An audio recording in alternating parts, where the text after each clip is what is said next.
Muy buenos días. Está con nosotros la Secretaria de Educación, Ciencia, Tecnología e Innovación, la doctora Rosaura Ruiz, igual la maestra Silvia Jurado, que es la directora general del IEMS, y Alma Herrera, la doctora, que es directora general del Instituto de Estudios Superiores Rosario Castellanos, y está también Vladimir, nuestro subsecretario a distancia. Y nos van a platicar sobre la forma y el tiempo de regreso a clases del IEMS y de la Universidad Rosario Castellanos. Entonces, primero le doy la palabra a Rosaura y después a las directoras del IEMS y la Rosario Castellanos, y después con gusto contestamos sus preguntas. Muchas gracias, jefa de gobierno. Buenos días todas y todos. Miren, les queremos comunicar la forma en que se van a reiniciar las actividades presenciales, tanto en el IEMS, nuestro bachillerato de la ciudad, del gobierno de la ciudad, el Instituto de Educación Media Superior, como del Instituto de Educación Superior Rosario Castellanos. Evidentemente, todos sabemos, tiene que ser un regreso gradual, escalonado, con todas las protecciones que ya conocemos, y al mismo tiempo que todo el gobierno sigue atento al desarrollo de la problemática del COVID, con vacunas, con pruebas, etcétera. Entonces, le voy a dar la palabra a la doctora Alma, a la maestra Silvia Jurado, por favor. Gracias. Gracias. Muy buenos días a todos. Pues queremos con mucho entusiasmo informarles que estamos preparados en el Instituto de Educación Media Superior para el regreso a clases. Por supuesto que quiero decirle a todos los profesores que están inquietos de que rompamos el trabajo que ellos han venido realizando todos estos meses a distancia y con la cercanía que han tenido con sus alumnos. Quiero decirles que eso no va a suceder, como lo acaba de decir la doctora Ruiz, estamos en un proceso de regreso escalonado. Esto significa que nosotros vamos a regresar en la medida en que los profesores nos vayan dando la información de cuántos alumnos ya terminaron, porque les recuerdo a los profesores que estamos en el fin del semestre.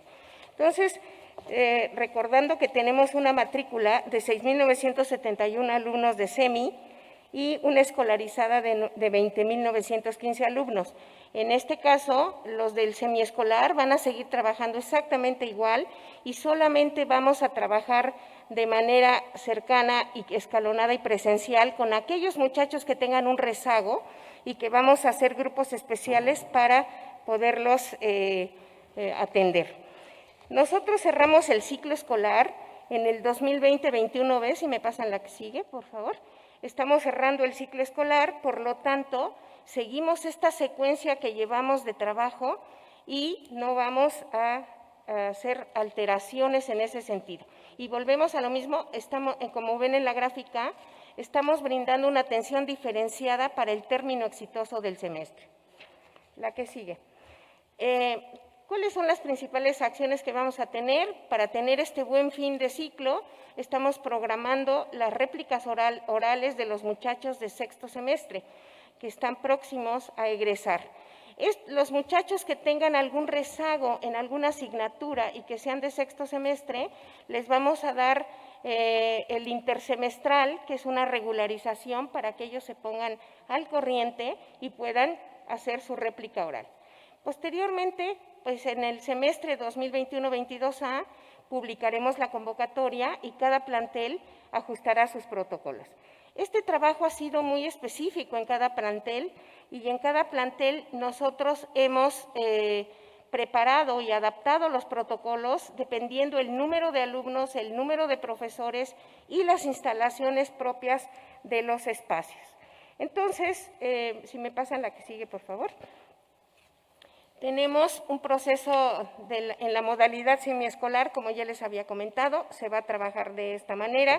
Tenemos las fechas, las tenemos en la página, las pueden consultar los alumnos, los profesores y toda la comunidad. El que sigue. Hemos platicado y hemos establecido los protocolos de sana distancia en los diferentes espacios que tenemos. Y aquí tenemos los espacios de un salón de clase, cómo se dispondría, y el que sigue, en el caso de los alumnos que vayan a hacer regularizaciones y que vayan a tener que asistir a clase. En el resto, ya lo único que esperamos es la calificación que los maestros estarán asentando porque ya sus alumnos cursaron el semestre. El que sigue, este sería un laboratorio de cómputo, este sería una imagen del laboratorio de ciencias. Y de esa manera nosotros hemos colocado esta manta en cada uno de los planteles para indicarles que este regreso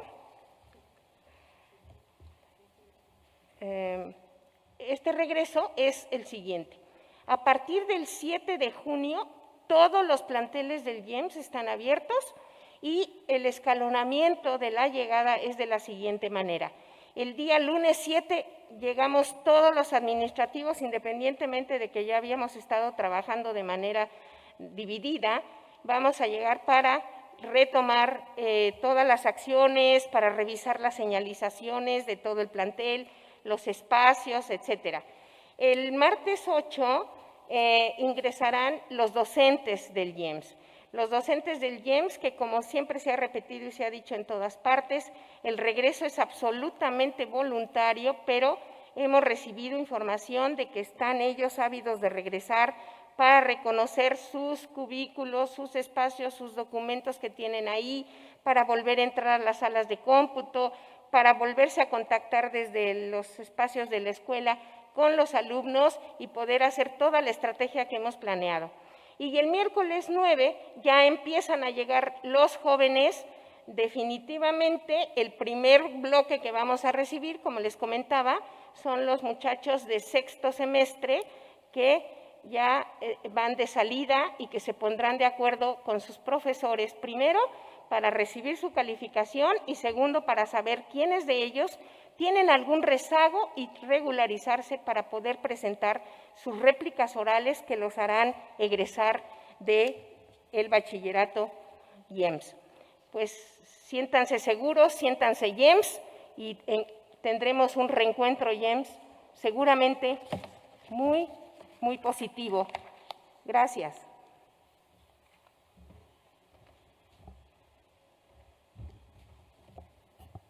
Gracias, muy buenos días a todas y todos.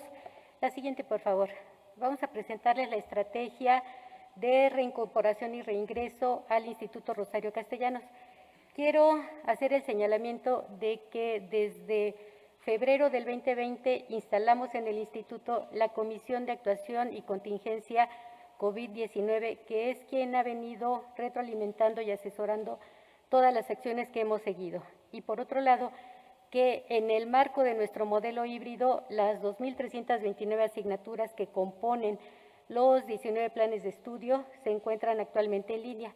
Lo que estamos planteando ahorita es un regreso escalonado, ordenado, planificado de las actividades de las 15 licenciaturas presenciales para fortalecer comunidad educativa, las licenciaturas por unidad académica, que tenemos 5, en función de las características de la unidad académica y los recursos para hacer la limpieza y la vacunación de todo el personal educativo del instituto. La siguiente, por favor. Lo que ustedes están observando aquí es la infraestructura instalada de nuestras unidades académicas. En Gustavo Amadero tenemos 44 aulas, en Coyoacán tenemos 15. La siguiente, por favor. En Azcapotzalco tenemos 7, en Justo Sierra 13. ¿Y la siguiente? Y en Magdalena Contreras contamos ahorita con 8 aulas. Y con esta capacidad instalada estamos organizando ya el regreso a partir del 7 de junio a nuestras instalaciones. La siguiente, por favor. ¿Cómo le vamos a hacer?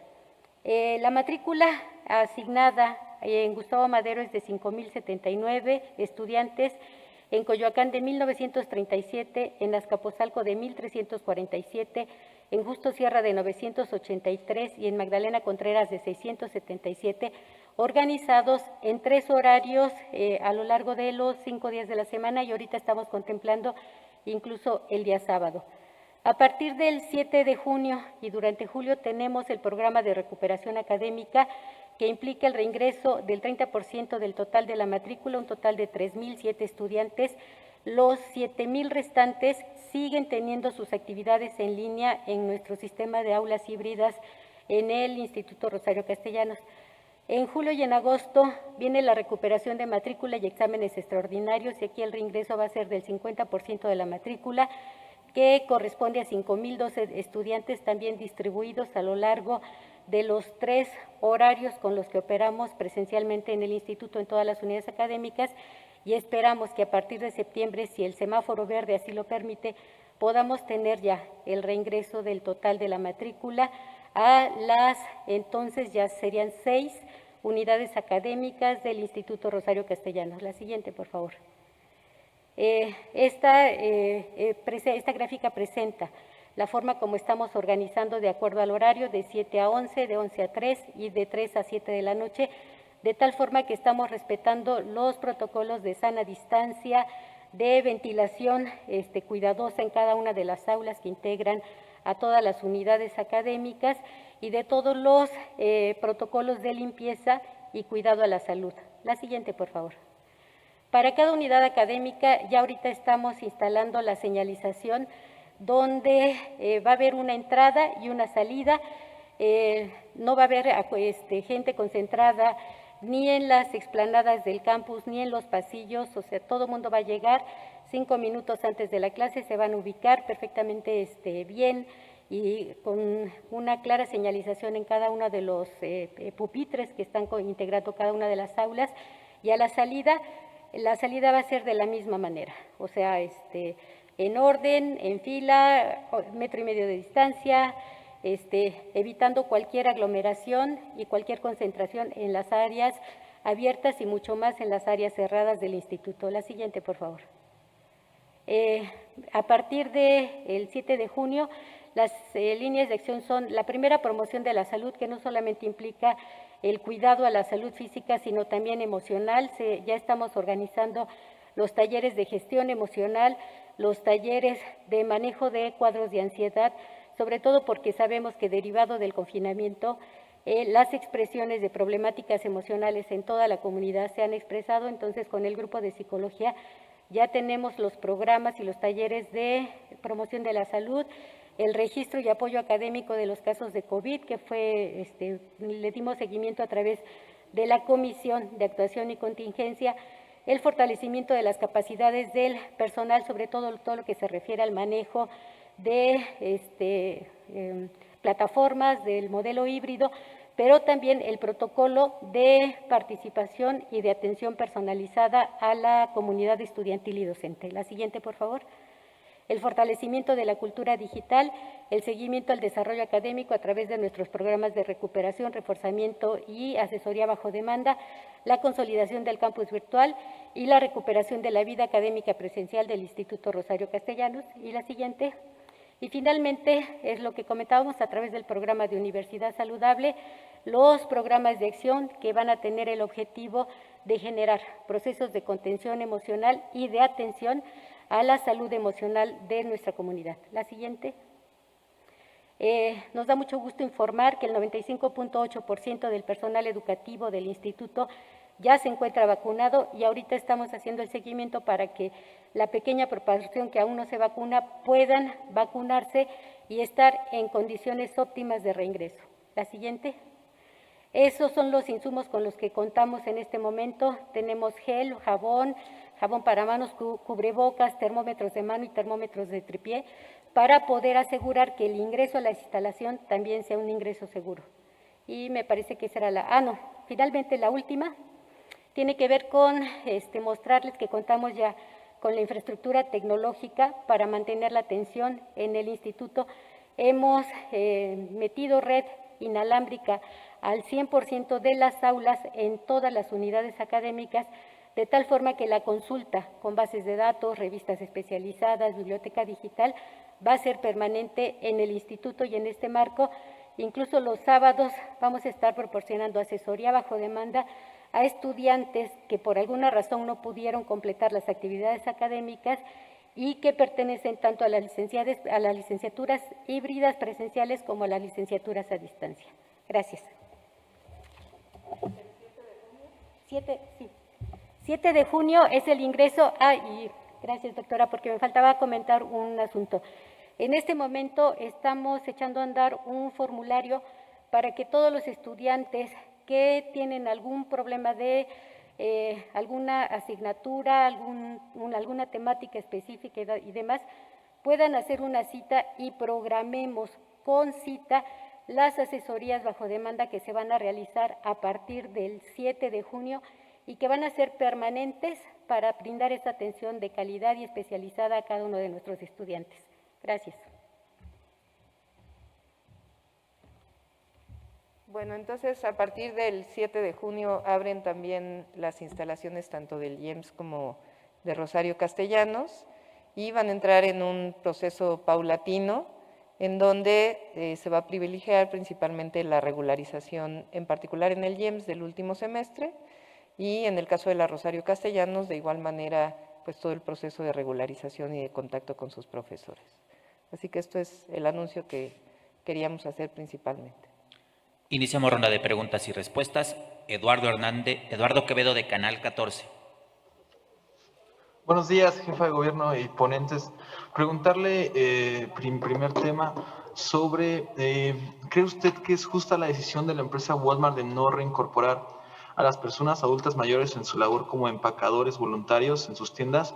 Calcula el INAPAM que son alrededor de 77,000 personas que no puedan regresar a su labor y que esta cifra se puede incrementar. La empresa argumenta que los usuarios no quieren que nadie toque sus productos y que ellos prefieren empacarlos. ¿Qué nos podría decir al respecto, doctora? Bueno, pues yo creo que la gran mayoría de los adultos o de las personas mayores ya están vacunadas en la ciudad. Recuerden que mañana inicia la vacunación de las últimas 3 alcaldías en su segunda dosis. Entonces, con relación al COVID, pues no tendría por qué haber ningún impedimento. En todo caso, son otro tipo de decisiones, pero en términos del COVID no tendría por qué haber impedimento para que pudieran regresar a este trabajo que estaban haciendo. ¿Hará usted algún llamado a esta empresa, que es una cadena grande aquí en la Ciudad de México? Porque sí son demasiados los adultos que no podrán regresar a sus labores ante esa decisión. Hablar con ellos. Hoy le pido a Fatlala Cabani, que es el secretario de Desarrollo Económico, que entre en contacto con ellos y que vea pues cuál es esta razón que están poniendo para este impedimento. Vamos a hablar con ellos si es que es así. En otro tema, ayer primero ya se ha hablado de la vacunación a las personas de 40 y 49 años. ¿Qué tan importante es ese sector de la población en la Ciudad de México como para que las actividades que ya reabrieron puedan tener o más aforo o, por así decirlo, pues horarios más prolongados de los que ya tienen ahora? Sí, en total en el registro que usamos normalmente, que como saben es del Instituto Nacional Electoral en términos del número de personas por edad. En el caso de 40 a 49 son cerca de 1.4 millones de personas en la Ciudad de México. Estamos hablando que de 60 y más son 1.6 más o menos, de 50 a 59 1.3 y de 40 a 49 cerca de 1.4 millones de personas. Así que pues es significativo y obviamente en la medida que vayamos vacunando más, pues mayor actividad económica podemos tener, aunque dado como se menciona todas las noches en el informe COVID, siguen bajando las hospitalizaciones en la ciudad. Y tocando el tema de los festejos ayer del equipo Cruz Azul, ¿tiene algún aforo aproximado de cuántas personas llegaron al lugar? Y bueno, ya se reportó que no hubo incidentes, pero bueno, sí se vieron grandes aglomeraciones en este festejo. Sí, así es. Primero, felicidades al Cruz Azul y a todos sus aficionados. Y sí, llegaron cerca de 80,000 personas en la noche, obviamente pues con el gusto de este triunfo, y pues vamos a ver ya posteriormente si tiene algún impacto en términos de el COVID-19. Y en términos generales, al final solamente se intervino para ya retirar a las personas que quedaban ya muy en la madrugada. Sobre este incidente que pasó, no pasó a mayores, pero o sea, se activó el protocolo como se aplica en cualquier, pues cuando alguien no accede a las indicaciones de la policía. En general, no hay, es decir, no hubo prácticamente intervención de la policía, más que vigilando permanentemente que no hubiera ningún problema. Al final hubo algún vandalismo y intervino como normalmente interviene la policía. Pero realmente no fue una manifestación pues de todos los aficionados del Cruz Azul esperando pues este triunfo que no se daba desde hace mucho tiempo. ¿Tiene el calculado, jefa de gobierno, cuántos efectivos estuvieron en este operativo ahí en el Ángel de la Independencia? Se los podemos pasar en un momento, pero como siempre pues la policía frente a estas actividades pues estaba precavida de que pudiera haber esta manifestación y estuvieron ahí en la presencia si es que hubiera habido algún problema. Agradezco, doctora. Buen día. Buen día. Continuamos con Kevin Ramírez de Es Cuanto. Hola, buen día, doctora. Buen día a todos los presentes y conectados, a la secretaria. Bueno, doctora, quisiera preguntarle solamente una precisión de este tema. Comentaron que, bueno, para la próxima semana, en el caso del IEMS, van a regresar los alumnos el 9 de junio. A una semana de que esto pase, un poquito más de una semana de que esto pase, ¿ya tienen algún aproximado de cuántos alumnos pueden regresar? Presencialmente habían dicho que les van a dar preferencia a los que tienen algún rezago académico para regularizarlos, pero de toda la matrícula, ¿ya tienen algún aproximado de cuántos alumnos van a regresar la próxima semana?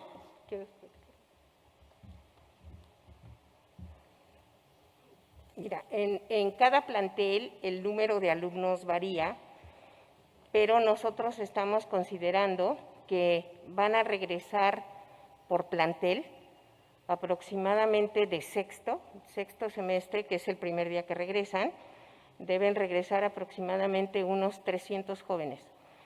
Y de ellos vamos ahí a hacer la redistribución. Los maestros ya llevan sus listas de quiénes son aquellos alumnos que ya están acreditados y quiénes son aquellos muchachos que tienen que tener su recursamiento para poder alcanzar su salida. Fíjate, hay alumnos de segundo semestre que ni siquiera han conocido el plantel. Entonces, sí nos interesa muchísimo que estos jóvenes estén ahí en esa semana de reencuentro. Perfecto, es igual con la Rosario Castellanos.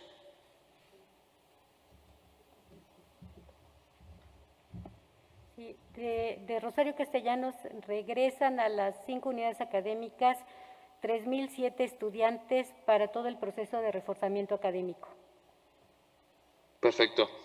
Muchas gracias. Y bueno, para la doctora, en otro tema, bueno, ya visualizando, doctora, este próximo semáforo verde de la otra semana y principalmente el tema de regreso a clases, ampliación de horarios, de actividades, y también el personal que ya está laborando. ¿Nos podría comentar hasta este momento si han tenido pláticas con el sindicato del metro y el sector de las taquillas para que vuelvan y abran hasta el último turno que tiene el transporte y se cubra la demanda de los trabajadores y los estudiantes? Bien se sabe que será la gran mayoría de las taquillas a las 6:30 de la tarde por la pandemia, pero el metro nos había comentado que las taquilleras iban a regresar paulatinamente.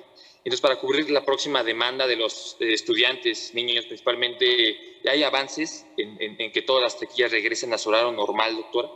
Sí, es una muy buena pregunta. Hay que recordar que es un regreso paulatino, no es que el 7 de junio regresen ya todas las actividades. Igual, como lo ha mencionado la Secretaría de Educación Pública, dado que es un regreso paulatino y voluntario, van a ir regresando poco a poco. Y en efecto también los trabajadores, tanto del metro como otros trabajadores, pues se tiene que comenzar a hablar con ellos, sobre todo aquellos que ya están vacunados para que puedan ir comenzando a regresar. Pero se tiene ya este trabajo de diálogo y recuerden, es paulatino, no es absolutamente todo el 7 de junio. Y obviamente voluntario. Sí, doctora, porque algunos trabajadores nos han comentado que hay algunos problemas, algunas inquietudes para este regreso paulatino. Como bien lo comenta, el metro igualmente nos había dicho que esto sería igual escalonado por las facilidades que se le están dando a las taquilleras. La gran mayoría son madres de familia, ciertas facilidades junto con el sindicato. Por eso también queremos saber si están en pláticas y digo, que sea escalonado como usted lo refiere, doctora. Sí, por supuesto, siempre hay que dialogar y nada de manera forzosa, sino siempre dialogando y privilegiando tanto el servicio como pues la salud de los trabajadores. Entonces, como siempre se está dialogando sobre este tema para poder ir poco a poco retornando a las actividades. Muy bien, doctora. Y bueno, también este mismo tema del metro, este organismo nos había comentado y adelantado en semanas anteriores que se prepara un nuevo lote de máquinas de recarga de saldo de estas tarjetas. ¿Sabrá cuándo será el anuncio oficial junto con la directora del metro? ¿Cuándo se prevé que esto suceda para ir reforzando este sistema de recarga en el metro, reforzando también el apoyo de las taquilleras? Sí, les damos los datos. Es un programa integral que es parte del proyecto de movilidad integrada que tenemos, en donde se utiliza la misma tarjeta para todo el servicio público y también comenzará ya este año para una parte del servicio concesionado. Entonces es un solo tipo de servicio, un solo tipo de tarjeta que ha sido trabajado por todos los organismos y con gusto ya podemos darles mayor información de cuándo se colocan mayor número de distribuidores de tarjetas en las distintas estaciones del metro. Muchas gracias, doctor. Bueno, precisamente hay una duda de la ciudadanía, porque se ha visto que hay las mismas máquinas ya instaladas en las estaciones que están vandalizadas, que están un poco afectadas por todas las manifestaciones que han acontecido básicamente en el centro de la Ciudad de México, incluso también los aparatos lectores de las tarjetas en los torniquetes. Todo esto lo debe de cubrir, lo debe de reparar, o en dado caso reemplazar el seguro del metro. Y si es así, ¿qué está ocurriendo con estas máquinas que aún no se ven reparadas en funcionamiento al 100%? Así es, tiene que cubrirlo el seguro y se están reparando paulatinamente y con gusto les damos la información sobre ello con más detalle. Por favor, doctora, esperamos la información. Sería todo. Muchas gracias. Buena tarde a todos. Continuamos con Sara Pantoja de Proceso. Hola, doctora, buenas tardes, buenos días a los directivos. Primero preguntarles, ¿van a regresar también los profesores y administrativos mayores de 60 años y con comorbilidades? ¿En las universidades o en general en el gobierno? En general en el gobierno no se ha dado todavía fecha de retorno a las actividades. Va a seguir por el momento de la misma manera, todavía no hay fecha. Y han ido regresando poco a poco aquellos que ya tienen su segunda dosis de vacunación.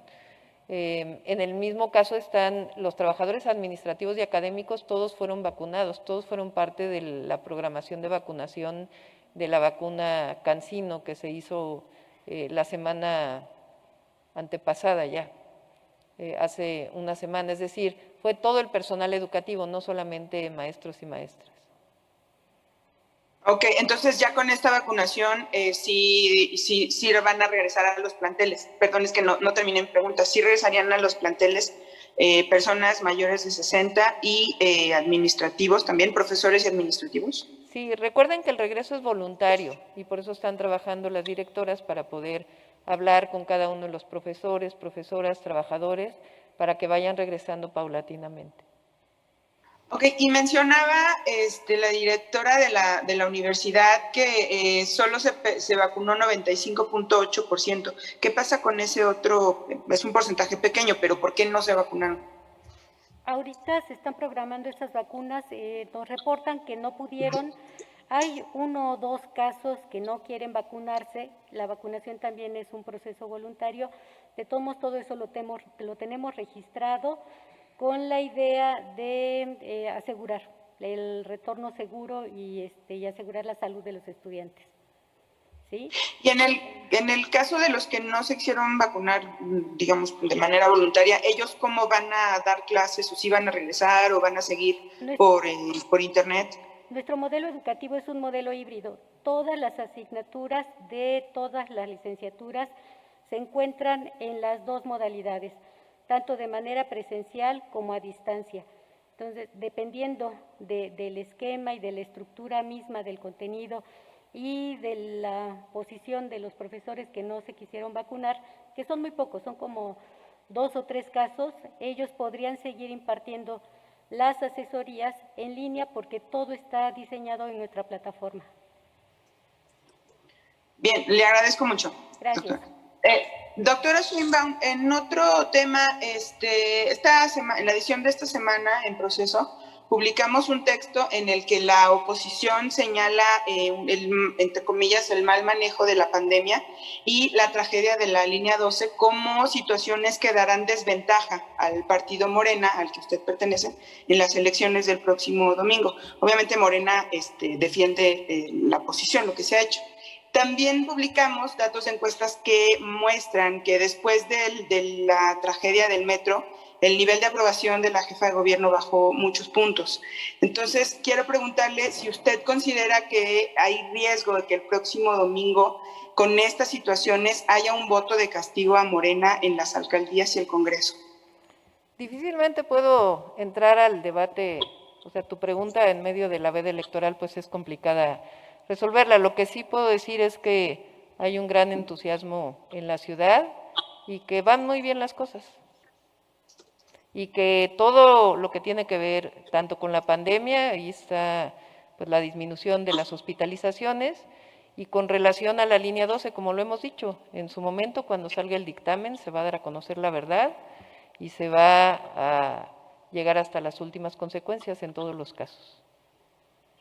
Ok, perfecto. Entonces usted confía, supongo ha tenido reuniones internas con gente del partido, diputados, alcaldes, candidatos que confían que las cosas el próximo domingo van a ir bien para Morena. No puedo, repito, contestar la pregunta, Sara, si quieres que lo conteste tal cual, pero tengo confianza en los habitantes de la Ciudad de México y en su participación el próximo domingo. Bien, doctora, muchas gracias. Y por último, si me permite rapidísimo, preguntarle si ya tienen, si la autoridad educativa en la Ciudad de México ya les presentó algún resultado de la encuesta que se iba a hacer en escuelas, con profesores, con padres de familia, este fin de semana para el regreso a clases. Y le pregunto también, por parte de mi compañera Georgina Olson de Excelsior, sobre un caso específico de una escuela en Xochimilco, una secundaria, donde el personal de plano ya decidió que, bueno, profesores y padres de familia ya decidieron que es demasiado riesgoso regresar a clases, porque en dicha alcaldía ha habido muchos casos de COVID, muchos decesos, además de que los salones no están bien ventilados y tendrían que usar transporte público los alumnos y, bueno, el personal para regresar a clase, y eso pues generaría más riesgo.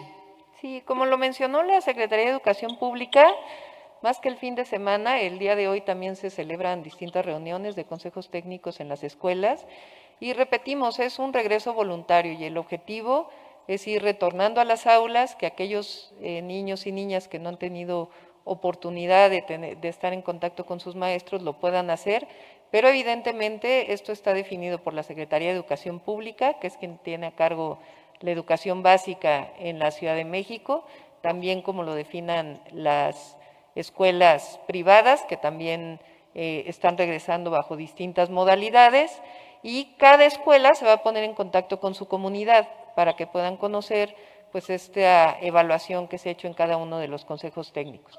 De parte de nosotros lo que decimos es, ya se está en condiciones de regresar de manera paulatina, pero por supuesto pues es de manera voluntaria en este periodo a partir del 7 de junio. Entonces aún no tiene, digamos, números preliminares de cuántos planteles podrían regresar de educación. Aún no lo tenemos y evidentemente pues este es un dato que lo tiene que dar la Secretaría de Educación Pública.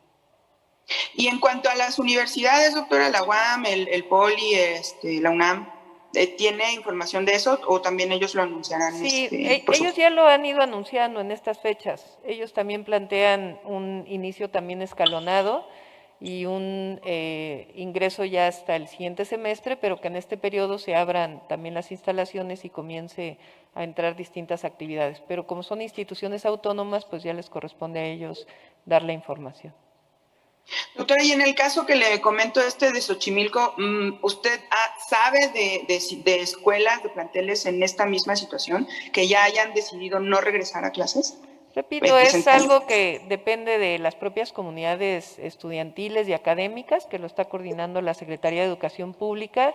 De nuestra parte, lo que decimos es, estamos, dada la evolución de la pandemia, dado el número de personas ya vacunadas, en condiciones de ir regresando de manera paulatina, con las condiciones de seguridad, y cada comunidad académica pues va a ir tomando sus propias decisiones. Muy bien, doctora, le agradezco mucho. Que tenga buen día. Gracias, Sara. Continuamos con Evangelina Hernández de W Radio. ¿Qué tal? Muy buenos días para todos. Me gustaría preguntarle a la doctora Rosaura si previo a este regreso a clases ya tendrían un diagnóstico de cómo se encuentran los alumnos. Ya ha habido maestros que dicen que sus alumnos podrían tener hasta un retraso de 3 años. A ver, no tenemos un diagnóstico preciso, pero por supuesto que sabemos que puede haber un rezago y lo estamos trabajando. Ya explicaron la directora del IEMS y la directora del Instituto Rosario Castellanos todo lo que estamos haciendo para lograr que haya este retorno a clases gradual y también contemplar qué consecuencias ha tenido un año prácticamente sin actividades presenciales. En el caso nuestro, en el caso de las instituciones que dependen directamente de nosotros, que son el IEMS, la Rosario Castellano, la Universidad de la Salud, las actividades continuaron, por supuesto en línea, a distancia, pero continuaron. Esto, de todas maneras, implica que puede haber algún rezago y lo estamos contemplando. Gracias. Para la doctora Sheinbaum, quisiera saber, se suponía que la semana pasada, más bien la semana pasada, el martes, les entregaron el diagnóstico sobre el tramo subterráneo de la línea 12. En todos los informes a partir de la 1 de la tarde, a partir de este accidente, el director del metro que se presentó, el señor Jacobo, iba diciendo que pues el metro estaba bien, que la línea subterránea iba avanzando, incluso se hicieron pruebas en vacío. Doctora, este informe, ¿qué tan grave es que no se pudo reabrir la línea como se tenía previsto inicialmente la semana pasada? Sí. Como lo mencionamos en su momento, lo he mencionado durante la semana anterior, se está haciendo un estudio integral de la línea 12, además del peritaje relacionado con el lamentable incidente que ocurrió el 3 de mayo. Entonces, esta revisión general que se está haciendo tanto del tramo elevado como del tramo subterráneo, en particular el Instituto Mexicano del Transporte entregará su resultado hasta finales de esta semana. Y se tomó una decisión de que por seguridad de los usuarios y por una revisión integral era importante que tuviéramos el dictamen final. Entonces se está trabajando esto y en su momento se dará por supuesto toda la información. Se está esperando pues más o menos a principios de la próxima semana ya poder tener un dictamen y poder informar a la población.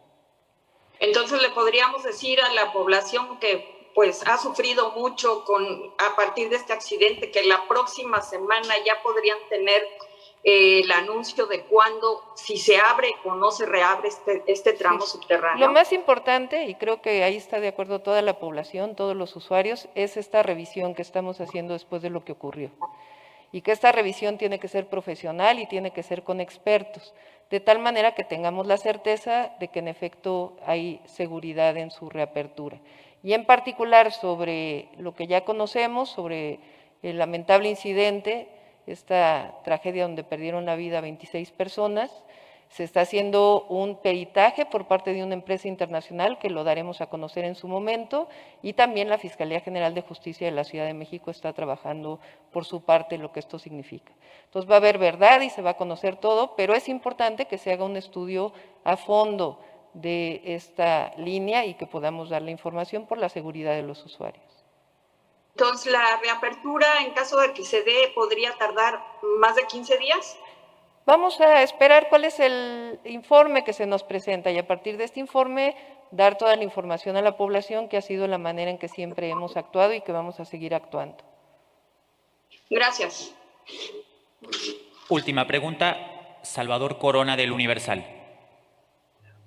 Hola, buenos días a todos. Doctora, en el tema escolar, quisiera preguntarle, hoy en el Universal publicamos una entrevista con la secretaria de Salud, Oliva López Arellano, sobre que al regreso a clases se podría prever una pequeña ola de contagios de COVID-19 por el regreso a clases. ¿Ustedes ya previeron esta situación? Si pudiera haber un rebrote pequeño, como ella lo comenta, o qué situación están vislumbrando a partir del 7 de junio en adelante. Lo más importante creo es lo que hemos hecho desde el primer día de la pandemia, que es un seguimiento epidemiológico que nos pueda decir si se incrementan o no las hospitalizaciones, si hay aumento de casos o no, y a partir de ahí ir tomando decisiones. En el caso de la apertura de las escuelas y regreso a clases de manera gradual o regreso a las aulas de manera gradual y voluntaria, vamos a ir haciendo lo mismo que hemos hecho hasta ahora, como lo hacemos todos los días, este seguimiento epidemiológico de número de personas infectadas, número de personas que llegan a los hospitales. Como lo he dicho en otras ocasiones, la gran diferencia ahora es que tenemos un número muy importante de personas vacunadas. Recuerden que la población más vulnerable que entraba a los hospitales pues es precisamente la de 60 y más años. Y ahí ya llegamos prácticamente a un esquema de vacunación completa, solamente nos faltan 3 alcaldías que inician el día de mañana. Y es evidente, está en todo el mundo, que las personas que están vacunadas y en los países en donde hay un mayor porcentaje de vacunación, pues obviamente hay un mayor control de la enfermedad de COVID-19. Entonces, lo que estamos haciendo es lo que hemos hecho desde el principio. En primera es lograr que la vacunación se haga lo más pronto y más eficiente posible en la ciudad, que eso es lo que hemos venido trabajando. Y por otro lado, este seguimiento permanente de la pandemia y esta información cotidiana todos los días que se da de la evolución de la pandemia en la ciudad, y si llegara a haber algún brote, pues evidentemente lo informaríamos y estaríamos tomando decisiones. Pero dado que estamos en una condición en donde cada vez más población se está vacunando, pues estamos en una condición muy distinta a la que estábamos, por ejemplo, hace un año. Doctora, no sé si lo haya comentado en otras ocasiones, pero ¿habrá pruebas en escuelas y, por ejemplo, en la Universidad Rosario Castellano y en el IEMS? Sí, primero se van a mantener los kioscos de pruebas, como se han mantenido hasta ahora, con la información que damos los domingos, de dónde están ubicados, los medicamentos que se dan en caso de que haya una persona positiva y el seguimiento personalizado de los casos. Se mantienen por el momento un número de hospitales para que se pueda atender si es que llegara a haber un incremento que no se ha mostrado hasta ahora en el caso de personas hospitalizadas por COVID, y existe una capacidad instalada para poder atender en caso de que pudiera haber un mayor incremento, pero lo más importante es que se sigue este esquema de pruebas que ha sido muy importante en la ciudad. Recuerden que la ciudad representa casi una cuarta parte de las pruebas que se hacen en todo el país, particularmente durante cierto tiempo así fue, y vamos a seguir con las pruebas en los kioscos y un esquema de pruebas aleatorias para los adultos hasta ahora. No hay una orientación distinta por parte de la Secretaría de Salud en los distintos instituciones académicas. Eso, hay un reglamento, se diría en cuánto tiempo, cada cierto periodo. Sí, está diseñado estadísticamente de tal manera que si hubiera algún incremento, pues lo pudiéramos estar notando. Ok, y en ese tema también el sábado publicamos una entrevista con el secretario de Desarrollo Económico, Fadala Cabani, sobre que el regreso a clases pues favorecería a la Ciudad de México con el repunte de, en este caso, de actividades como es las papelerías, tiendas, etcétera. ¿Usted lo está viendo de esa manera? ¿Lo están viendo que sería favorable pues el avance económicamente en la ciudad por la reapertura de escuelas?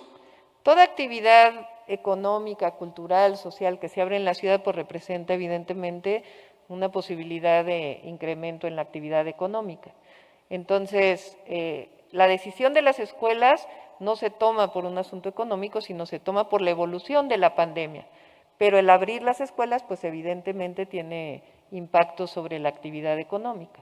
Pero la decisión de que el 7 de junio puedan abrirse las escuelas para esta entrada paulatina y voluntaria, pues tiene que ver con la evolución de la pandemia y la cantidad de personas que ya están vacunadas, y también con el solo hecho de que pues ya llevamos más de un año, 3 meses, donde niños, niñas, jóvenes no han tenido oportunidad de regresar a clases y que este periodo de cierre escolar, de cierre del periodo escolar, pues abre una oportunidad de regularización, pero depende siempre de las comunidades académicas, por eso se dice que es de manera voluntaria.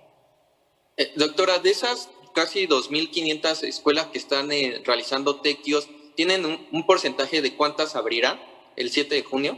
Hasta el momento no, lo tiene que determinar la Secretaría de Educación Pública, la Autoridad Educativa Federal, que es quien tiene a cargo la educación básica en la Ciudad de México, y ellos estarán haciendo una evaluación entre estos días para poder tener una mayor aproximación de cuál es la decisión de las comunidades académicas. Ok, muchas gracias. Concluimos con la conferencia. Muchas gracias. Gracias a los alumnos del IEMS y de la Rosario Castellanos, para que se pongan en contacto también con sus profesores, con sus autoridades académicas, para que puedan ir regresando paulatinamente a clases. Muchas gracias.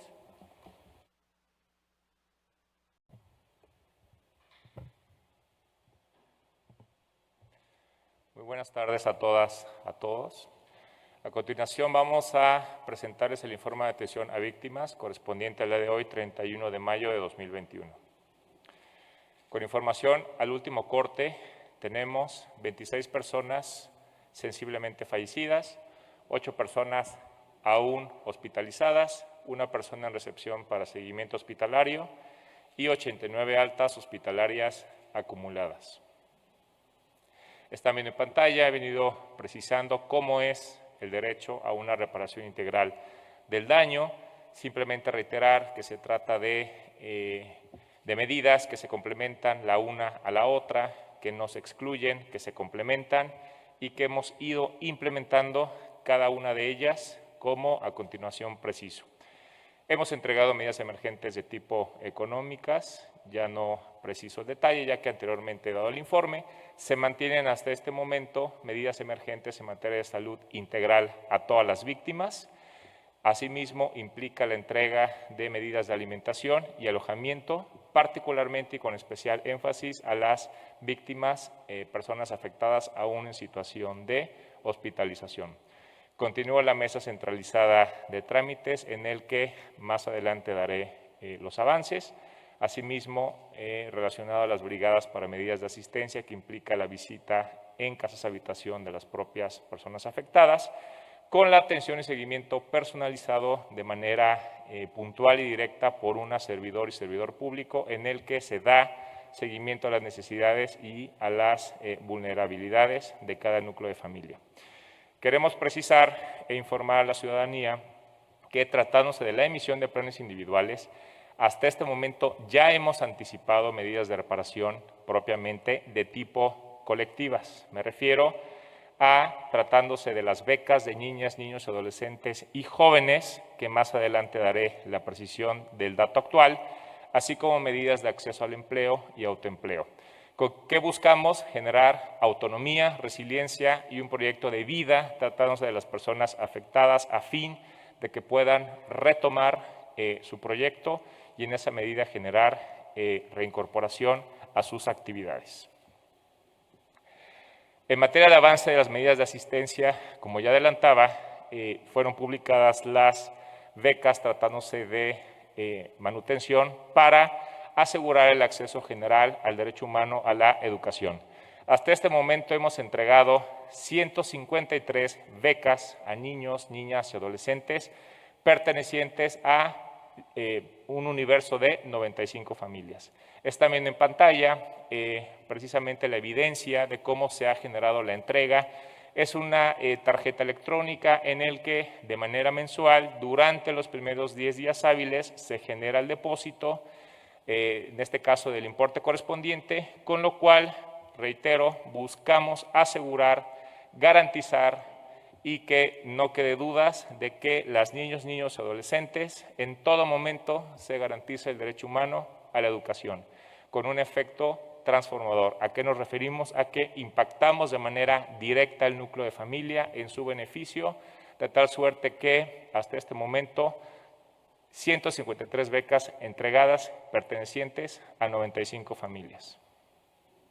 Asimismo, en materia de medidas de asistencia referidas de acceso al empleo, ya han sido incorporadas 145 personas, tanto en el Gobierno de la Ciudad de México como en iniciativa privada. A quienes se beneficia con esta medida diferencial y con efecto también transformador, a las familias que resintieron la pérdida de un familiar, se encuentran aún hospitalizados o en recuperación en casa. Inclusive también a las personas que ya fueron dadas de alta, también se ven beneficiadas con esta medida de asistencia, reiterando pues un acceso diferencial a el empleo, que esto, como ya adelanté, implica un efecto transformador, es decir, atendemos de manera puntual una necesidad, una vulnerabilidad a fin de que las personas afectadas y el núcleo de familia, tanto en su entorno personal, pero también en dinámica familiar, se pueda reparar integralmente el daño. También se encuentra en calificación el perfil de 76 personas para poder acceder al empleo en términos de la oferta correspondiente. Tratándose de la mesa centralizada de trámites, están viendo en pantalla el seguimiento personalizado, reitero, un servidor público a través de las brigadas de asistencia, pero también los acompañan a esta mesa centralizada. Hasta este momento hemos generado 399 acciones diversas en materia de apoyos a autoempleo, asesoría en materia laboral, acceso al empleo, que ya precisé, becas también, que ya di el dato hasta este momento, así como el acceso integral a otros programas sociales. 110 asesorías en materia de acceso a pensiones y prestaciones también de seguridad social según el régimen correspondiente, es decir, sea trabajador al servicio del Estado o tratándose de iniciativa privada. También se han iniciado 18 gestiones asociadas al inicio de sucesiones en derecho de familia. Del mismo modo, 48 gestiones que implican la canalización de tipo médico y hospitalario a través de esta mesa centralizada. También ha implicado 153 gestiones de acciones para la orientación jurídica según la dinámica y realidad de cada núcleo de familia, que esto puede implicar acciones de tutoría, guardia y custodia, alimentos, entre otras cuestiones de tipo administrativo y jurisdiccionales. Finalmente, hemos generado 601 gestiones de actos de registro civil y 244 de tipo foráneos, es decir, me refiero a la expedición totalmente gratuita de actos de registro civil, tanto en la Ciudad de México como en entidades foráneas. Relacionado a las brigadas de medidas de asistencia, que implica una cédula de atención victimal, hasta este momento hemos generado 449 visitas domiciliarias acumuladas en el que el Gobierno de la Ciudad de México, en coordinación con la Comisión Ejecutiva de Atención a Víctimas, proveemos atención médica de tipo psicológica y de trabajo social en las casas de las personas sensiblemente afectadas. Esto ha generado un universo de 675 personas con la atención integral. Nuevamente precisamos nuestros números de contacto que están viendo en pantalla, el 55 53 45 80 66, 80 65 y el 55 56 16 02 55. Refrendado nuestro compromiso social y ético por cuanto que ninguna familia quedará en desamparo. Hasta aquí la información. Muchas gracias.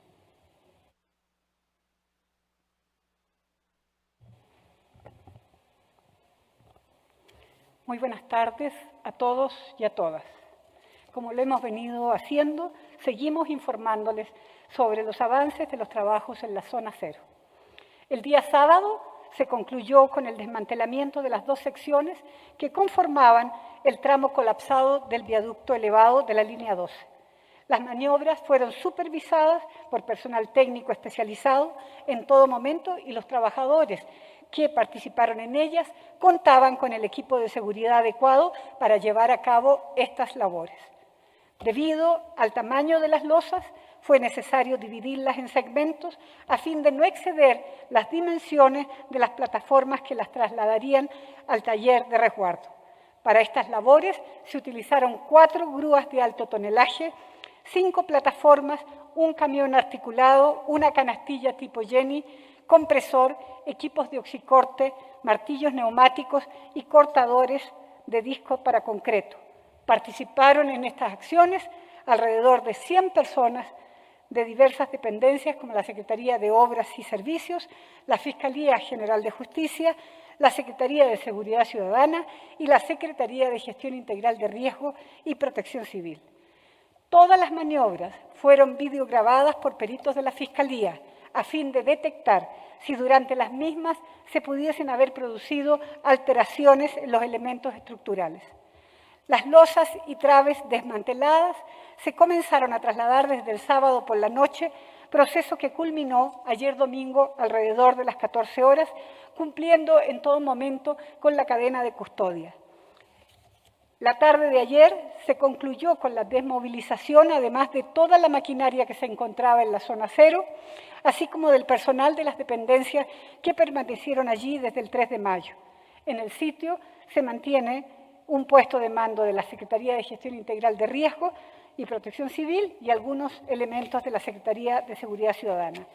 En lo que se refiere a la empresa de DNB, esta semana se iniciarán las pruebas de metales por parte del laboratorio especializado y certificado, el cual les traerá las 66 muestras de metal requeridas por los especialistas internacionales para continuar con sus investigaciones.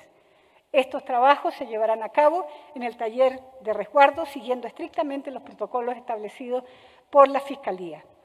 Reiteramos el compromiso de todas las dependencias del Gobierno de la Ciudad de México involucradas para brindar los apoyos requeridos y dar seguimiento a los trabajos técnicos que se están llevando a cabo. Muchísimas gracias.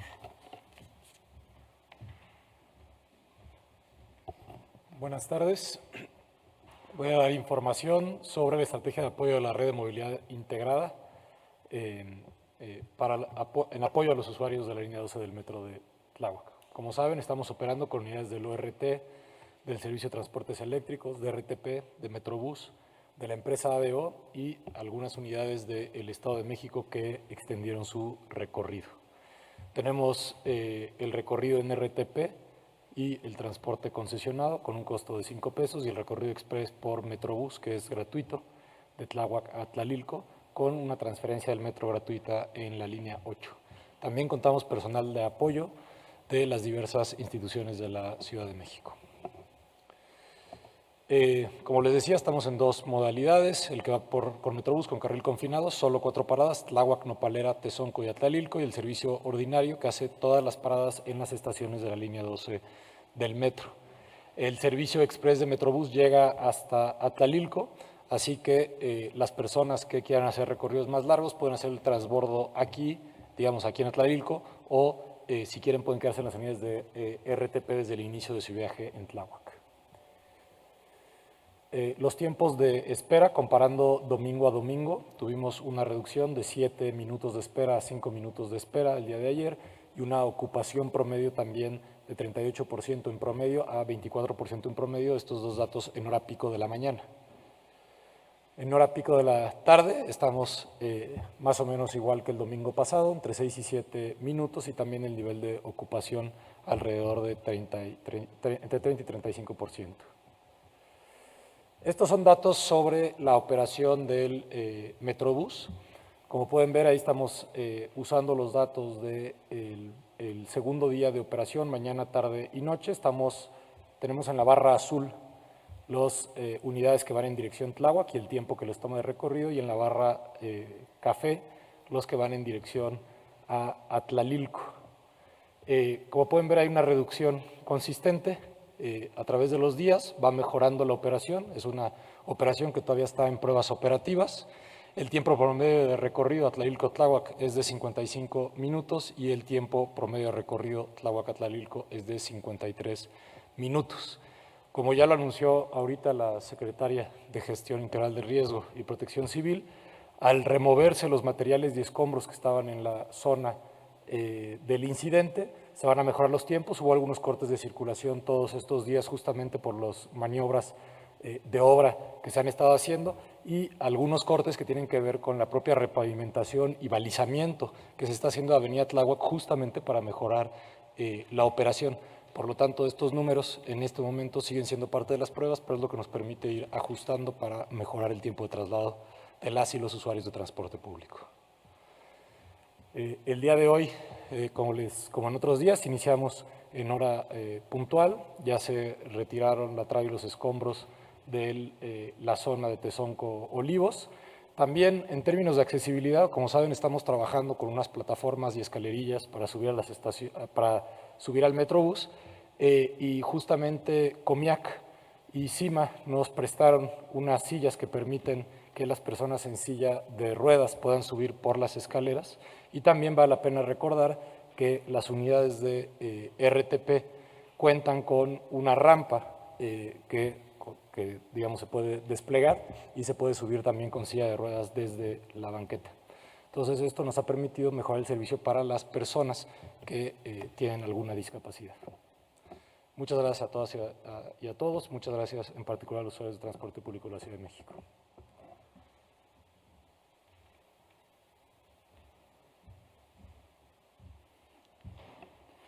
Buenas tardes.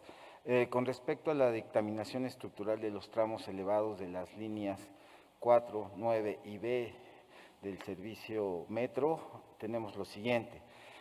El avance de esta dictaminación en la línea 4 es del 96% en estos momentos. Esperamos que el día de hoy se termine y lleguemos al 100%. Ya tenemos 9 kilómetros inspeccionados de 9.4, están trabajando 3 brigadas. Con respecto a la línea B, tenemos el 90% de avance, tenemos 3.7 kilómetros inspeccionados de 4.1 con 2 brigadas. Y con respecto a la línea 9, esa ya la habíamos tenido en 100% desde hace algunos días. Los 4.9 kilómetros del tramo elevado ya fueron inspeccionados. Posteriormente a esto, se va a hacer un trabajo de gabinete para presentar un informe en los días subsecuentes. Hasta aquí la información. Muchas gracias.